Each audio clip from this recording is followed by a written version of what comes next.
Hello जय हिंद दोस्तों, स्वागत है आप सभी का अपना ही यूट्यूब चैनल जीएस बैरियर पे। तो आज की इस वीडियो में हम लोग एसएससी जीडी परीक्षा का जो है हिंदी का पेपर करने वाले हैं, जिसमें हम लोग एसएससी जीडी के द्वारा जो है पिछले बार में जितने सारे प्रश्न पूछा गया है उसी को जो हम लोग हिंदी का प्रश्न जो है इस क्लास में करने वाले हैं। और जीके जिसका भी प्रश्न जो है हम लोग टोटल 17 सेट यूट्यूब चैनल पे करवा दिए हैं। तो जो लोग इस एसएसजीडी का जीके जिस का प्रश्न करना चाहते हैं तो आप लोग हमारे चैनल के प्ले लिस्ट में जाइए, वहां से एक हुंकार सीरीज नाम का जो है प्ले लिस्ट मिलेगा, वहां पे जो है जीके जिस का सारा क्वेश्चन करवा दिए हैं। तो हम लोग इस क्लास में हिंदी का पेपर करेंगे, जिसमें हम लोग 20 प्रश्न करेंगे, क्योंकि एसएसजीडी के एग्जाम में जो है हिंदी से 20 प्रश्न पूछा जाता है। तो अभी तक हम लोग प्रैक्टिस सेट नंबर 1 से 4 तक जो है हिंदी का कंप्लीट कर लिए हैं। तो आज हम लोग हिंदी का प्रैक्टिस सेट नंबर 5 को करने वाले हैं। तो जितने लोग प्रैक्टिस सेट नंबर 1 से 4 तक का वीडियो नहीं देखे हैं वो लोग चैनल पे जाकर हमारे प्ले लिस्ट में देख सकते हैं। इसका भी एक प्ले लिस्ट बना होगा, तो आप लोग प्ले लिस्ट में जाकर सारे क्लास को देख सकते हैं। और जितने लोग हमारे चैनल को अभी तक सब्सक्राइब नहीं किए, चैनल को सब्सक्राइब कर लें, ताकि जब भी कोई न्यू वीडियो अपलोड हो उसका नोटिफिकेशन आप तक पहुंचे और सबसे पहले आप उस क्लास को देख सकें।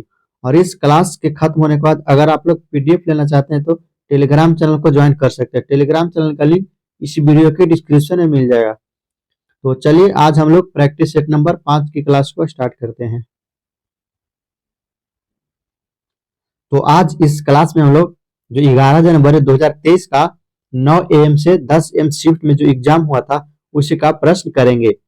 तो आप सभी लोग जो है एसएसजीडी का तैयारी कर रहे होंगे, तो आपको पता होना चाहिए कि एसएसजीडी में जो है हिंदी का लेवल किस तरह का रहता है और हिंदी में जो है कौन कौन से किस किस तरह से जो है कहाँ कहाँ से प्रश्न पूछा जाता है। तो इस वीडियो को बिना स्किप किए शुरू से अंत तक देख लेते हैं, तो आप सबको जो पता चल जाएगा कि एसएसजीडी के एग्जाम में हिंदी का प्रश्न जो है कहाँ कहाँ से पूछा जाता है और किस लेवल का पूछा जाता है। तो वीडियो को बिना स्किप किए हुए शुरू से अंत तक जो है देखते रहिएगा। तो चलिए हम लोग चलते हैं क्वेश्चन की ओर। पहला प्रश्न है, निम्नलिखित वाक्य के किस भाग में बर्तनी संबंधित त्रुटि है? आजकल दिल्ली में प्रगति मैदान में हस्तशिल्प प्रदर्शनी चल रही है। इस वाक्य में जो है किस में जो है त्रुटि है, आपको ये त्रुटि को जो है देखना है। तो प्रगति मैदान में जो है ये सही है, और आजकल दिल्ली के ये भी सही है, और चल रही है ये भी सही है। लेकिन हस्तशिल्प जो है प्रदर्शनी जो है गलत है। हस्तशिल्प सही है लेकिन ये जो प्रदर्शनी है ये गलत है, क्योंकि प्रदर्शनी जो है वो इस तरह से लिखाता है, प्रदर्शनी जो है इस तरह से लिखाता है, और यहाँ पे जो है पहले इधर से बढ़ाया गया है। तो इसमें जो है प्रदर्शनी जो है ये एक त्रुटि है, तो इसलिए इसका जो करेक्ट आंसर है वो ऑप्शन नंबर 4 है। नेक्स्ट क्वेश्चन है, मुहावरों और उनके अर्थ का निम्नलिखित में से कौन सा युग्म सही है? इसमें से आपको बताना है कौन सा मुहावरा का जो युग्म है वो सही है। तो पहला जो ऑप्शन है दिन का फेर होना, इसका मुहावरे का अर्थ जो है क्या होता है? दिन भर भटकते रहना। नहीं, ये गलत है। और दाल न गलना, इसका जो मुहावरा होता है क्या होता है? पूरा बस चलना। ये भी गलत है। त्रिशंकु होना, अधर में लटकते रहना। और 2 दिन का मेहमान, लंबे समय तक जीना, ये भी गलत है। त्रिशंकु होना का जो मुहावरे का अर्थ है वो होता है अधर में लटकते रहना, ये जो है सही है। इसका करेक्ट आंसर जो है वो ऑप्शन नंबर 3 है। तो आखिरकार इन सब का जो है मुहावरा का अर्थ क्या होता है? तो चलिए हम आपको बताते हैं। दिन का फेर होना मुहावरा का अर्थ जो है क्या होता है? फेर होना, इसका जो मुहावरा का अर्थ होता है वह भाग्य का बदल जाना, यानी कि भाग का बदल जाना या जो है समय का बदल जाना। ये जो हमारे ऑप्शन दिन भर भटकते रहना दिया है बिल्कुल गलत है। दिन का फेर होना इस मुहावरे का जो अर्थ होता है वो भाग का बदल जाना या समय का बदल जाना। अगला जो ऑप्शन था दाल न गलना, जिसका जो हमारा दिया हुआ था पूरा बस चलना, ये जो है गलत है। दाल न गलना का जो मुहावरा का अर्थ होता है वह प्रयत्न सफल न होना या तो बात न बनना। दाल न गलना का जो है मुहावरा का अर्थ होता है बात न बनना या तो प्रयत्न सफल न होना। अगला ऑप्शन था त्रिशंकु होना, त्रिशंकु का जो मुहावरा का अर्थ होता है वह अधर में लटकते रहना, ये जो है बिल्कुल सही ही दिया है। नेक्स्ट था 2 दिन का मेहमान, आपके ऑप्शन में था 2 दिन का मेहमान और उसके सामने था लंबे समय तक जीना। तो ये जो है गलत है, क्योंकि 2 दिन का मेहमान जो मुहावरा का अर्थ होता है वह थोड़े समय का जीवन होना या तो शीघ्र समाप्त हो जाना। 2 दिन का मेहमान को क्या कह सकते हैं, इसका मुहावरा का अर्थ होता है थोड़े समय का जीवन होना या तो शीघ्र समाप्त होना। तो आप लोग इन सभी मुहावरे को जो है अच्छे तरीके से याद कर लीजिए, क्योंकि इस बार के जो एग्जाम था वो उसमें जो है ये वाला मुहावरा पूछा है, और अगला बार जो हो सकता है इसमें से भी कोई मुहावरा पूछ सकता है। तो आप लोग जो है इनके आसपास के क्वेश्चन को भी याद करते चलिएगा। चलिए हम लोग चलते हैं नेक्स्ट क्वेश्चन की ओर। नेक्स्ट क्वेश्चन है, निरक्षर शब्द का विलोम क्या होगा। निरक्षर शब्द का जो है विलोम शब्द यहाँ पे बताना है। तो ऑप्शन है साक्षर, अनपढ़, अपढ़, महान। तो निरक्षर शब्द का जो है वो विलोम होगा साक्षर। निरक्षर जो है किसको कहा जाता है, जिसके पास जो है कोई भी ज्ञान नहीं हो, यानी कि वो जो है एक भी शब्द पढ़ा नहीं हो, उसको जो है निरक्षर कहते हैं। तो उसका उल्टा जो है विलोम क्या हो जाएगा, वो पढ़ा लिखा को हो जाएगा। तो निरक्षर का जो है विलोम हो जाएगा वह साक्षर। साक्षर किसको कहते हैं, जो पढ़ा लिखा आदमी होता है उसको जो हम लोग, जिसके पास शिक्षा होता है उसको जो है साक्षर कहते हैं, और जिसके पास शिक्षा नहीं होता उसको निरक्षर कहते हैं। तब समझिए इसका जो करेक्ट आंसर है ऑप्शन नंबर 1 है। नेक्स्ट क्वेश्चन है, गंगा नदी भारत देश में हजारों लोगों की जीवनदायिनी है। निम्नलिखित में से कौन सा शब्द गंगा का पर्यायवाची शब्द नहीं है। इसमें से आपको बताना है कि कौन सा शब्द जो है वह गंगा का जो है पर्यायवाची नहीं है। तो ऑप्शन 1 है सुरसरिता, देवपग्गा, हंसजा, विष्णुपदी। तो आप देखिएगा कि यहाँ पे गंगा का जो पर्यायवाची शब्द यहाँ पे नहीं पूछ रहा है, तो इसमें से कौन सा जो है वह गंगा का पर्यायवाची शब्द नहीं है। तो सुरसरिता और जो है देवपग्गा और विष्णुपदी, ये जो तीनों है वह जो है गंगा का पर्यायवाची शब्द है, और लेकिन हंसजा जो है यह एक गंगा का जो है पर्यायवाची शब्द नहीं है। इसका जो करेक्ट आंसर है वो ऑप्शन नंबर 3 है, क्योंकि यहाँ पे पूछ रहा है कौन सा गंगा का पर्यायवाची शब्द नहीं है, तो हंसजा जो है वह गंगा का पर्यायवाची शब्द नहीं है, और सुरसरिता, देवपग्गा, विष्णुपदी ये तीनों जो है वह गंगा का पर्यायवाची शब्द है। तो इसका करेक्ट आंसर जो है ऑप्शन नंबर 3 है।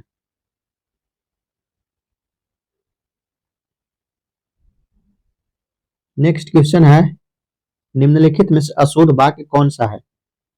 अशुद्ध वाक्य जो है कौन सा है, तो ऑप्शन है सुमेध सुमेध आज छुट्टी पर है, अंजना ने नई साड़ी खरीदी, कोयल पेड़ में बैठी है, वसुंधरा बहुत सुरीला गति है। तो इसमें से पूछ रहा है कौन सा जो है अशुद्ध वाक्य है। तो अशुद्ध वाक्य कौन है इसमें से, तो देखिए अशुद्ध वाक्य ये है कोयल पेड़ में बैठी है।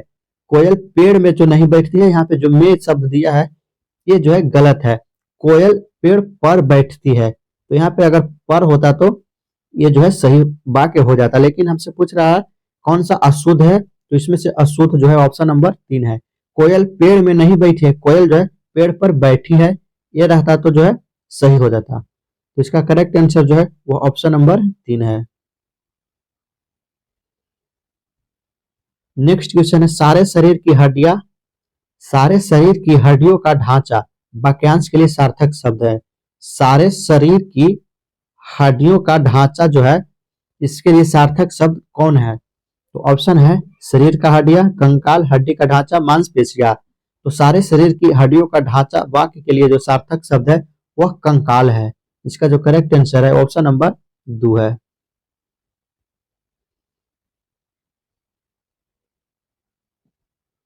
नेक्स्ट क्वेश्चन है, निम्न विकल्पों में से अशुद्ध वाक्य छाटिए। आपको जो है इनमें से अशुद्ध वाक्य को जो है छाटना है। इसमें से जो कौन है वह अशुद्ध वाक्य है।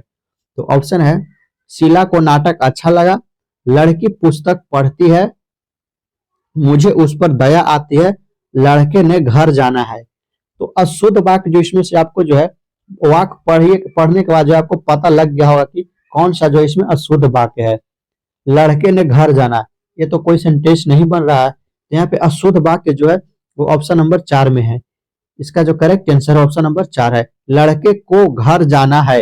अगर यहाँ पे ने के जगह पे को हो जाता तो ये वाक्य जो है सही हो जाता। लेकिन यहाँ पे ने दिया हुआ है, तो ने अगर है तो लड़के ने घर जाना, ये जो है सेंटेंस, कोई भी सेंटेंस नहीं बन रहा, इसलिए जो ये अशुद्ध है।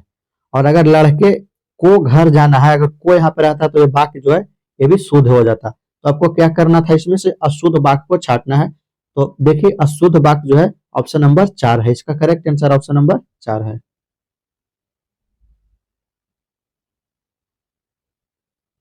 नेक्स्ट क्वेश्चन है, ऑफिसर ने कर्मचारी को फाइल लाने का आदेश दिया। इस वाक्य में प्रयुक्त आदेश शब्द का अर्थ क्या है? इसमें से आपको बताना है कि एक ऑफिसर है, उसने जो है कर्मचारी को फाइल लाने के लिए आदेश दिया। तो इस आदेश शब्द का जो है अर्थ क्या है? आदेश शब्द का जो है आपको अर्थ बताना है। तो आदेश शब्द का जो अर्थ होता है वह आज्ञा का जो है पालन करना होता है। तो इसमें जो देखिए ऑप्शन नंबर 3 में है आज्ञा पालन के लिए कहना, इसका जो करेक्ट आंसर है ऑप्शन नंबर 3 है। आदेश शब्द का जो अर्थ होता है वो आज्ञा को पालन करने के लिए। नेक्स्ट, निम्नलिखित वाक्य के रेखांकित अंश के स्थान पर विकल्पों में से सबसे उपयुक्त शब्द का चयन कीजिए। शोक है कि मैं आपके पत्र का उत्तर नहीं दे सका। शोक जो है, इसमें से जो है उपयुक्त शब्द को जो है चयन कीजिए। तो शोक के जगह पे जो है कौन सा उपयुक्त शब्द जो है आएगा यहाँ पे? तो शोक के जगह पे आएगा खेद। खेद है कि मैं आपके पत्र का उत्तर नहीं दे सका। ये जो सेंटेंस है बिल्कुल सही तरीके से बन रहा है। तो शोक है कि मैं आपके पत्र का उत्तर नहीं दे पाया, शोक के जगह पे भराएगा कौन? तो खेद भराएगा। इसका जो करेक्ट आंसर है वो ऑप्शन नंबर 1 है। खेद है कि मैं आपके पत्र का उत्तर नहीं दे सका, इसका जो करेक्ट आंसर है ऑप्शन नंबर 1 है। नेक्स्ट क्वेश्चन है, जो कहा गया है वाक्यांश के लिए सार्थक शब्द है। जो कहा गया है इसके लिए सार्थक शब्द क्या है? तो ऑप्शन है अकथ्य, कल्पित, वचनातीत, कथित। तो जो कहा गया है इस वाक्यांश के लिए सार्थक शब्द है कथित। इसका जो करेक्ट आंसर है वो ऑप्शन नंबर 4 है। जो कहा गया है उसको जो है कथित कहा जाता है, इसका सार्थक शब्द जो है वह कथित होता है।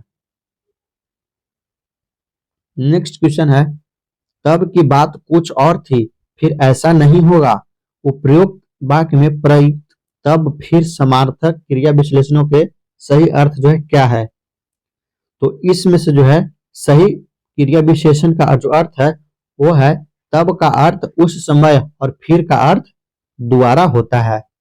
तब का अर्थ क्या होता है? तब का अर्थ जो है उस समय और फिर का अर्थ क्या होता है? फिर मतलब दोबारा, यानी कि फिर का अर्थ होता है दोबारा। इसका जो करेक्ट आंसर है वो ऑप्शन नंबर 2 है। नेक्स्ट क्वेश्चन है, विकल्पों में से निम्नलिखित वाक्यांश के लिए उपयुक्त शब्द चुने जो इंद्रियों से परे हो। इसमें से आपको जो है उपयुक्त शब्द चुनना है। तो उपयुक्त शब्द चुनिए जो इंद्रियों से परे है। तो जो इंद्रियों से परे हो उसको जो है उपयुक्त वाक्य जो है वह अतीन्द्रिय होता है। इसका जो करेक्ट आंसर ऑप्शन नंबर 1 है।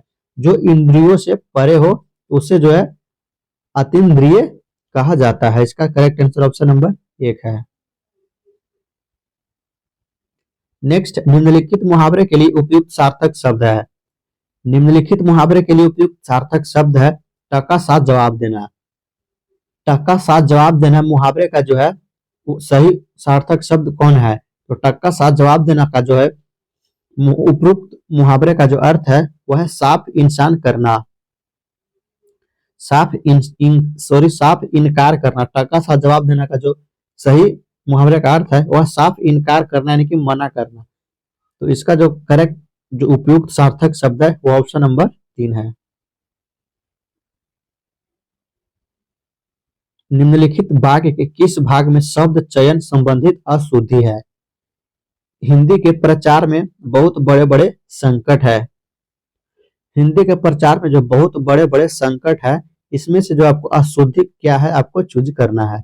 ऑप्शन 1 में हिंदी के बहुत प्रचार में बड़े बड़े संकट है, इसमें से जो है ऑप्शन नंबर जो है 4 जो है ये अशुद्ध है।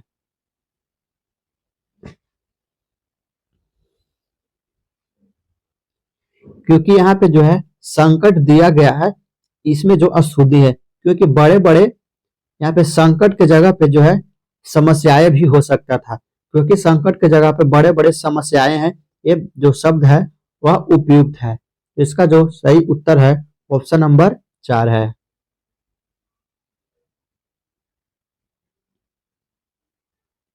नेक्स्ट क्वेश्चन है, सिंह की सवारी सबके बस की बात नहीं है, उस विकल्प का चयन कीजिए जो उपरोक्त वाक्य में रेखांकित शब्द का पर्यायवाची शब्द नहीं है। सिंह की सवारी सबके बस की बात नहीं, इसमें से जो है आपको सिंह की जो है पर्यायवाची शब्द नहीं है उसको चूज करना है। कौन सा जो शब्द है वो इसमें से पर्यायवाची शब्द सिंह का नहीं है? तो सिंह, नवराज और केसरी ये तीनों जो है वह सिंह का जो है पर्यायवाची शब्द है, और मन्नी जो है वह सिंह का पर्यायवाची शब्द नहीं है। इसका करेक्ट आंसर ऑप्शन नंबर 1 है। और नेक्स्ट क्वेश्चन है कॉम्प्रिहेंशन से। तो कॉम्प्रिहेंशन जो है आपको किस तरह से बनाना होता है देखिए आप लोग। तो कॉम्प्रिहेंशन से आपको एसएसजीडी के एग्जाम में 5 प्रश्न पूछा जाता है, और 5 प्रश्न जो है उसके लिए एक सेंटेंस आपको दिया जाता है और 5 रिक्त स्थान रहता है। तो 5 रिक्त स्थान में जो है आपको फिल करना होता है, रिक्त स्थान की जगह पे जो कौन सा ऑप्शन भराएगा। तो पहला जो रिक्त स्थान यहाँ पे है, पढ़िए इसको।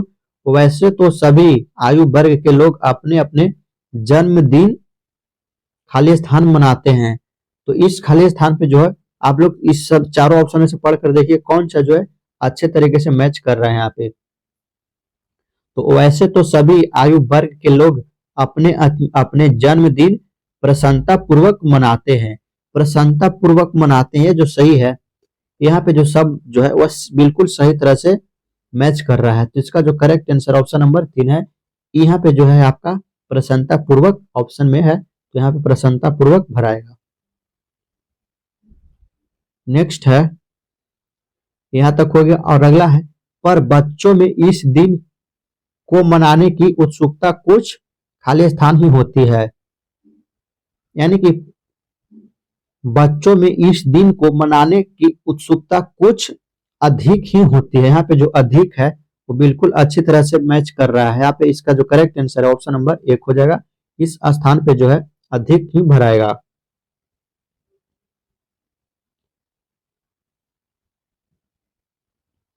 नेक्स्ट है, यहां तक हो गया। और पूरे वर्ष वे इस दिन की खाली स्थान करते रहते हैं। तो देखिए पूरे वर्ष वे इस दिन की जो है प्रतीक्षा करते रहते हैं। इस खाली स्थान पे जो है प्रतीक्षा भराएगा। प्रतीक्षा जो शब्द है वहां पे अच्छे तरीके से मैच कर रहा है, इसलिए इसका करेक्ट आंसर जो ऑप्शन नंबर 2 है। नेक्स्ट है, प्रतीक्षा करते हैं, तक हो गया। और जब भी किसी के जन्मदिन में खाली स्थान होते हैं, लौटकर जरूर पूछते हैं कि हमारा जन्मदिन कब मनाया जाएगा। तो इसमें जो है आपको कौन सा ऑप्शन भराएगा। तो जब भी किसी के जन्मदिन में सम्मिलित, यहाँ पे सम्मिलित भराएगा, सम्मिलित होते हैं, लौट कर जरूर पूछते हैं कि हमारा जन्मदिन कब मनाया जाएगा। इसका करेक्ट आंसर ऑप्शन नंबर 4 हो जाएगा। नेक्स्ट है, जन्मदिन पर घर को सजाया जाता है, इस दिन सभी मित्र खाली स्थान होते हैं। जन्मदिन पर घर को सजाया जाता है, इस दिन सभी मित्र क्या होते हैं, इस खाली स्थान पे क्या भराएगा। तो इस खाली स्थान पे भराएगा, जन्मदिन पर घर को सजाया जाता है, इस दिन सभी मित्र एकत्रित होते हैं। इसका जो करेक्ट आंसर हो जाएगा ऑप्शन नंबर 1 हो जाएगा, और इस जगह पे जो है एकत्रित भराएगा। तो आज की इस क्लास में हम लोग एसएसजीडी के द्वारा सारे पूछे गए प्रश्न से हम लोग आज प्रैक्टिस सेट नंबर 1 से 5 तक कंप्लीट कर लिए। तो जितने लोग प्रैक्टिस सेट नंबर 1 से 5 तक का क्लास नहीं किए हैं वो लोग हमारे चैनल पे जाइए, वहाँ पे प्ले लिस्ट मिलेगा, उस प्ले लिस्ट में आपको सारा क्लास मिल जाएगा। तो आप लोग जो है सारा क्लास देख लीजिए।